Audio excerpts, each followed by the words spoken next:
حدیث پاک میں آتا ہے ایک یہودی نوجوان لڑکا وہ اپنی ترتیب سے کبھی کبھی حضور کے پاس آتا تھا اور حضور کی خدمت بھی کرتا تھا، وہ جتنی بھی بن سکتی تھی وہ کرتا تھا خدمت، حضور سے عقیدت اور محبت رکھتا تھا وہ۔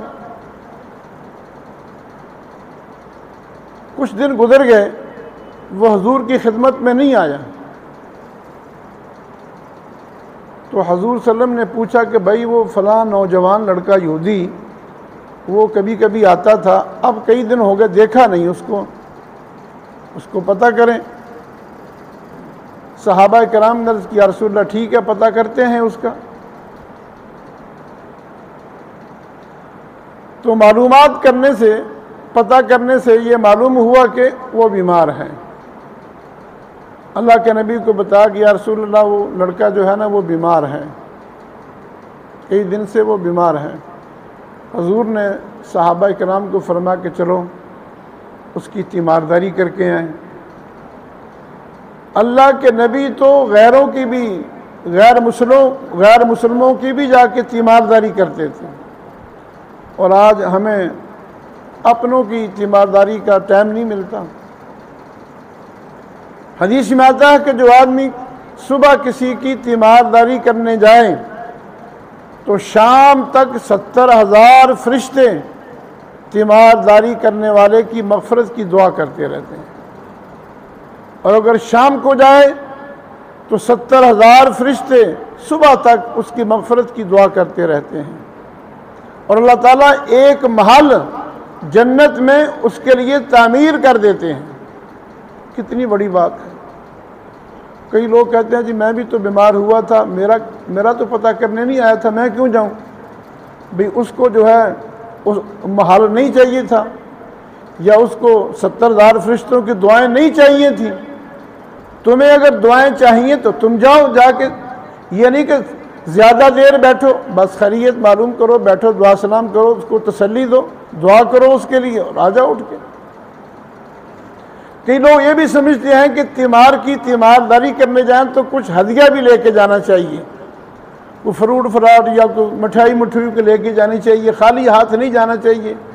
یہ بھی کوئی مسئلہ نہیں ہے کہ آپ تیمارداری کرنے جائیں تو کوئی ہدیہ لے کے جائیں، یہ کوئی مسئلہ نہیں ہے۔ تیمارداری کا ثواب ہے، ہدیہ لے کے جانا یہ کوئی ضروری نہیں ہے۔ خیر، اللہ کے نبی صلی اللہ علیہ وسلم صحابہ کو ساتھ لے کے گئے اس کے گھر پر، دروازے پر دستک دی، اس کا باپ باہر نکلا۔ حضور نے پوچھا کہ ہم تیرے بیٹے کی تیمارداری کرنے آئے ہیں، اجازت ہے اندر آنے کی؟ اس نے کہا جی آ جائیں۔ آپ تشریف لے گئے اندر، لڑکا بیمار چارپائی پر پڑا ہوا تھا۔ حضور صلی اللہ علیہ وسلم جا کے اس کے سرہانے کھڑے ہو گئے، خیریت پوچھی اس کی۔ حضور صلی اللہ علیہ وسلم نے اندازہ لگا لیا کہ اس کا آخری وقت ہے یہ۔ حضور نے فرمایا کہ بیٹا کلمہ پڑھ لو، کلمہ پڑھ لو۔ اس نے اپنے باپ کے چہرے کی طرف دیکھا، باپ بھی پاس کھڑا ہوا تھا، اپنے باپ کے چہرے کی طرف دیکھا